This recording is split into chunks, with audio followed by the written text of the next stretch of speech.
Hi angels, my name is Ebony and this video is a little special for me because it is highly requested. I get so many comments and DMs with people asking me to explain you entertain angels unaware. Like, can you make a video explaining why you always say that? And that is literally like one of my favorite affirmations, favorite Bible verse. It's definitely in the Bible, Hebrews 13:2. Chapter 13:2. Basically, be careful to, I forget the exact words because you know it's so many versions, but basically you entertain angels unaware. I got it tattooed on my arm right here with my angel wings. I love this. You entertain angels unaware. I don't know if you can see it. You probably can't see it. Yeah. And every single book that I sign of Angels Everywhere, I write, you entertain angels unaware. So in my book, Angels Everywhere, I'm always plugging this. This is like one of my babies.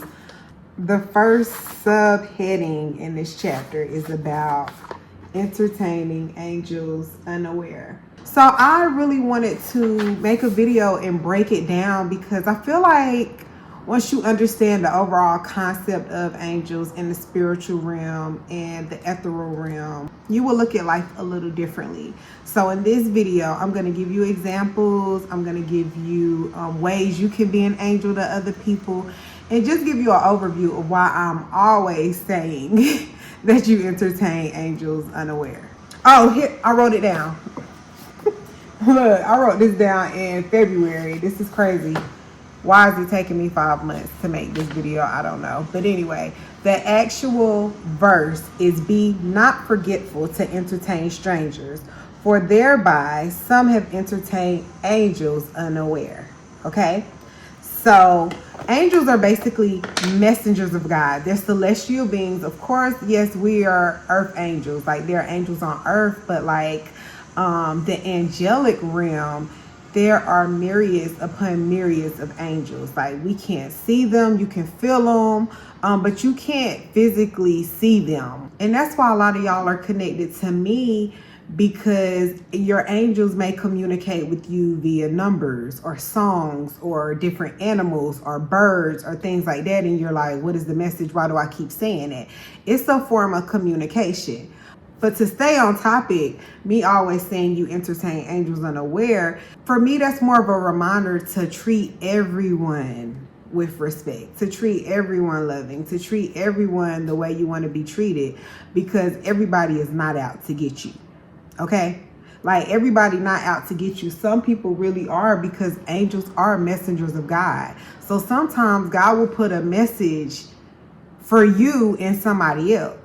You know, that's why I say sometimes you miss your message because you're judging the messenger. It literally could be a conduit of a message that God has for you, but because it doesn't look the way you want it to look, you miss your message and your blessing.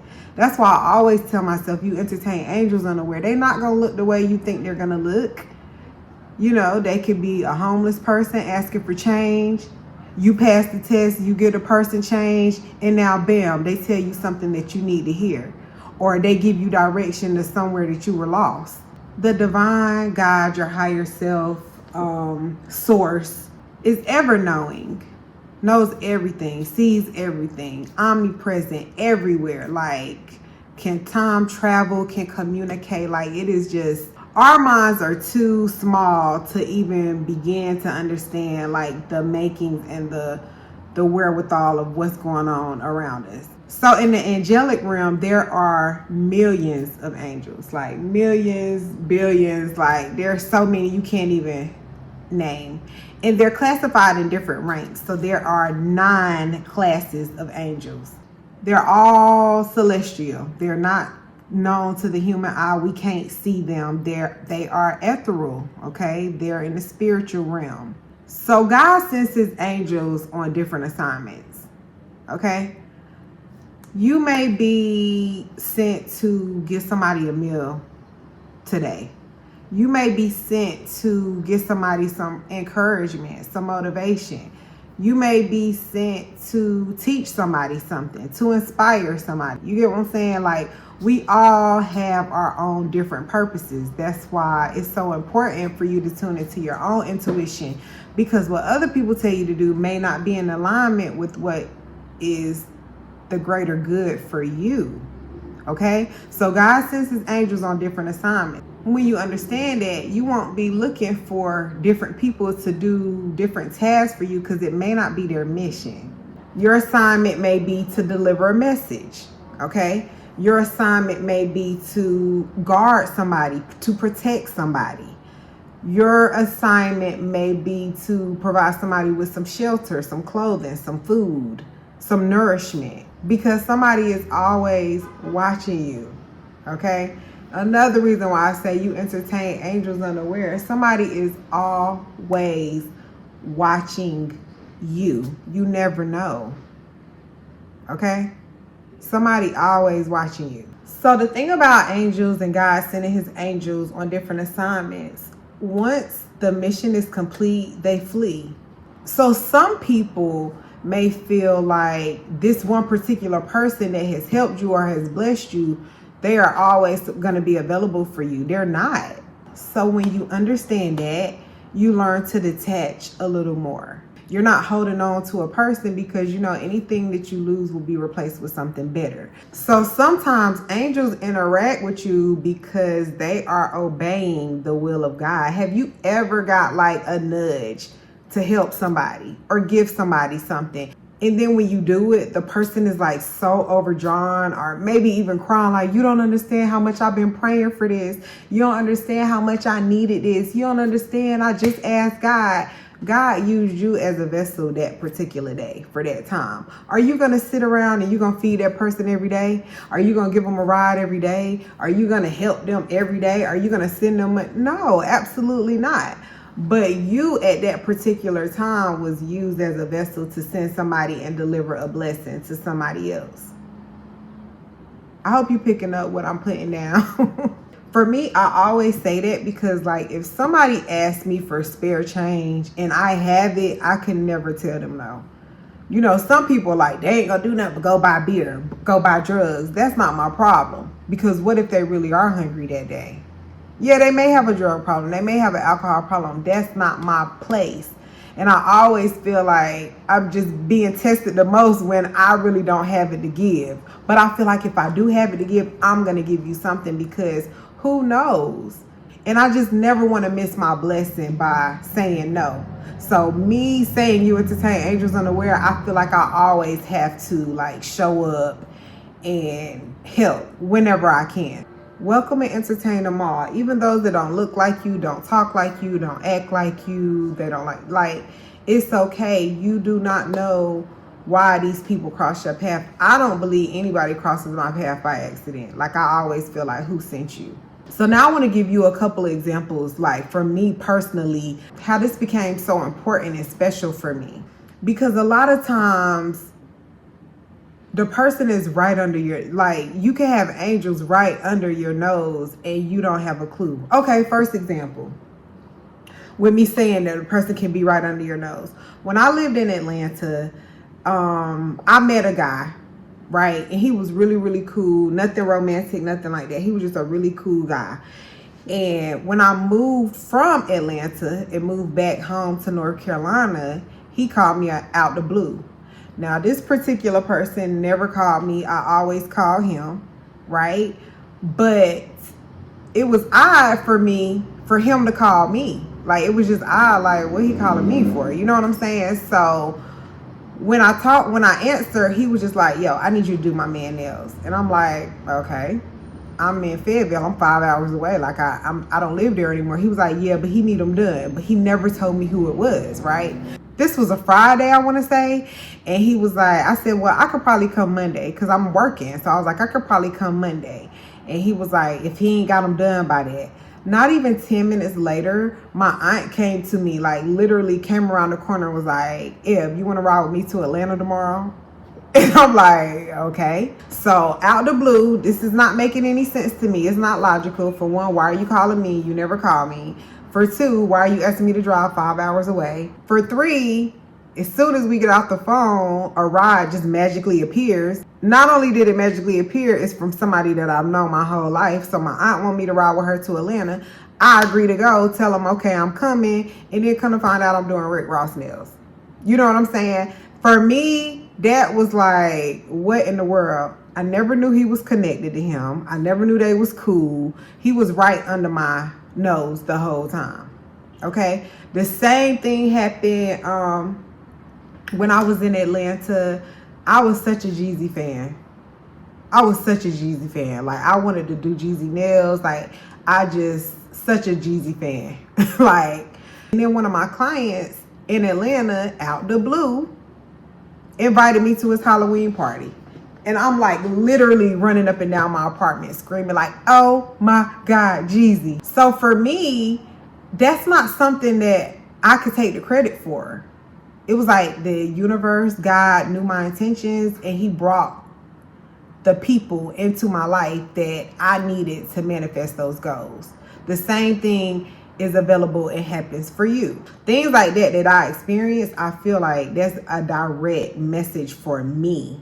You get what I'm saying? So when I sit back and reflect, I'm like, damn, that really was an angel. So I was in China one year. Matter of fact, it was the first year I went to China by myself.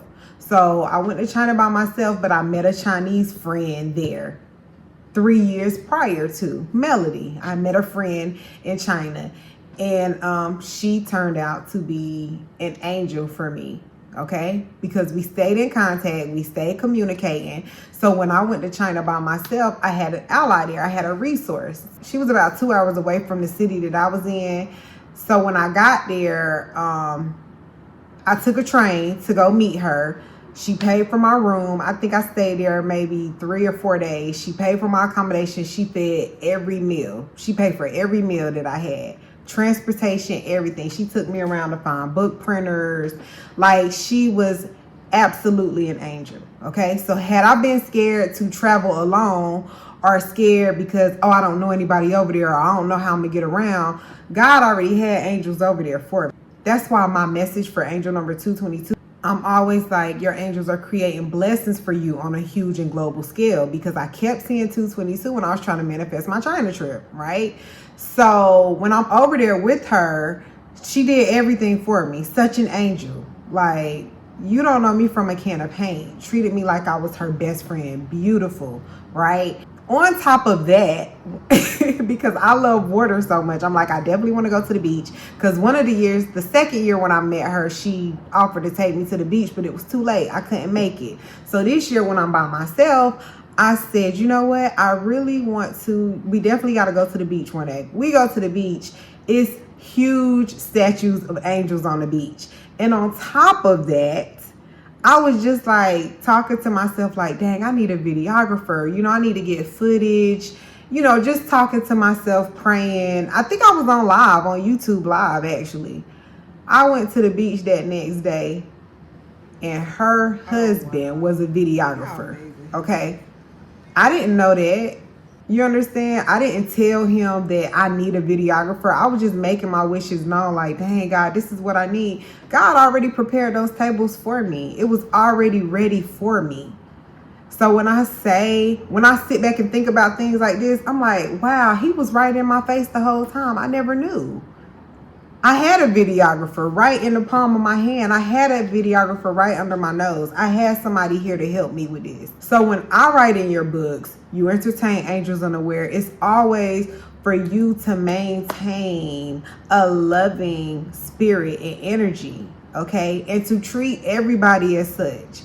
Yeah, he may be in a little beat up car, but he could be a millionaire that can fund your business idea. You understand what I'm saying? Yeah, they may have a little odor to them, but they may be connected to somebody that can help you get to the next level. Another thing about when I was in China, I was so upset because a couple of the book printers were not responding to me, right? So one of my days was like, damn, what I had planned, we can't do because the people not writing me back, because Melody was my translator, okay? So she was working with me, going with me to these different places, these different book printers.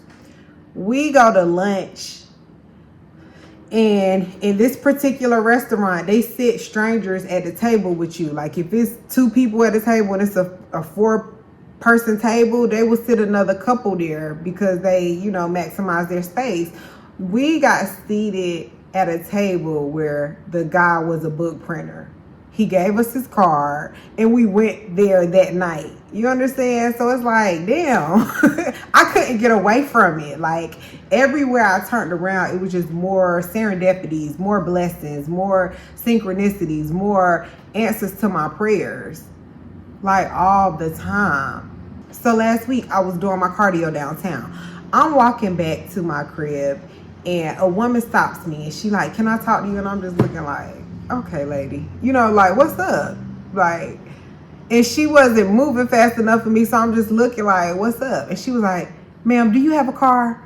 And I'm like, yeah. And she like, can you take me home, please? And I'm like, where you stay at? And she said a street that was like down the street from downtown. So I'm like, okay.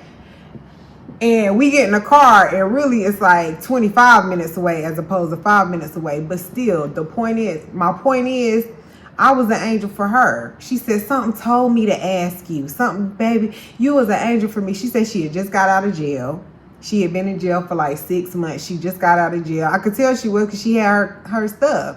And I live downtown, so I'm literally a block away from the jail. So by me giving her a ride home, she was she was safe. I was put in her path that day to do that for her. You get what I'm saying? So it's not just like, oh, you getting all these blessings. Sometimes God tell you to do stuff and you have to follow through, because I'm not giving everybody a ride that asked me for a ride. Absolutely not. But it was something about her and I felt compelled to bless her. Did I give her money? No. Like that wasn't my purpose that day. My purpose for her was to show her God gonna get you home because I gave her a ride. You get what I'm saying? I wasn't asking her for nothing. I didn't need gas money. I didn't need nothing like that. So when I say that you entertain angels unaware, it's a 2-way street, because it's not just about what people can do for me. It's about what I can do for you and what I would do for you. You know, some people will know that you need something and they will intentionally not help you. Some people will watch you make a mistake and know how to help you and they just won't do it. There are some people that you look at and you be like, I know you can help me. I know you could put me on to this person. I know you can connect me to this person. I know you can help me. And they will absolutely 100%, they will do everything in their might to block you because they know where you're going. Okay? Me personally, this is why I don't share my dreams and I don't share my fears. And it strengthens my relationship with the spiritual realm and the angelic realm, because I know I ain't tell nobody. So when I do get what I prayed for, I know it came from God. Nobody can take the credit for it. God is always going to use man to deliver a blessing for you, but you cannot choose who the person is. Okay? You can't choose to say, I wanted to be my lover because I helped him so much, he need to help you. He may not even be around. You understand what I'm saying? It may be a totally different person that's in your life that's watching you that's going to help you. Okay? So when you take the person, the face of the person out of the equation and you just focus on what you need and treating everyone as a source of a blessing, you'll reap the most benefits. And when you stop being mean and you start being an angel to people too. You can buy them food. Like if I'm going in a grocery store and somebody asks me for money for food, no, tell me what you need and I'll buy it for you. What would you like to eat? I'll get you food. If you feel uncomfortable, like no, they're gonna just do whatever you can do to be a blessing to somebody else. Okay, so it's not just about what they can do for you. Always keep it in your heart how you can be a blessing for other people too. But overall, I want you to know that people are all around to help you, and they are right under your nose. They're literally right under your nose. You want to keep that energy exchange going. So you want to continue to give out blessings and you want to continue to receive, because when people bless you, oh my gosh, how could I forget? Just the other day, I went to Food Line. I went to get ginger, lemons, and and something else for me to make ginger shots, right? I'm in line behind an old man. He looked at my basket. He said, "That's all you got?" Like, he literally just bought my grocery. And he said, "I do this all the time." He said, "I'm 70-something years old, and they could tell you I'm in here every day. I try to help women. When I see women who don't have much or whatever and I can help them, I help them." He was an angel. Walked me to my car. That man was not a bit more thinking about me. So, angels, I hope that you have a better outlook on why I'm always saying you entertain angels unaware. I hope I kind of planted a little seed so that next time you're encountering someone that you may feel like they're not good enough for, who are they to tell you anything, or no, I'm not going to help them. I hope that you revisit this and you say to yourself, you know what, they may need it. God, is this really what you asking me to do? Ask God to make it plain for you. Ask God to make it loud and clear what it is you're supposed to do. Okay, be open to receive, because you are going to get the answers to your prayers, and it may not come the way you think it's going to come. You entertain angels unaware. Everybody not out to get you. Some people really do love you. Some people really do want to see you win. And some people really are here just to help you selflessly. They don't want anything in return. They literally are just good people. Okay? So we need more of us in the world. We need more of us. Keep shining, keep smiling, keep loving, keep sending love, and keep receiving love. You're worthy of it. You deserve it. And it's going to keep coming to you. Okay? So don't block your blessings by judging the messenger. Okay? I love you, and I'll see y'all in the... Oh, can y'all put a heart in my comments? Put a heart in the comments, and I'll see you in the next video. I love you.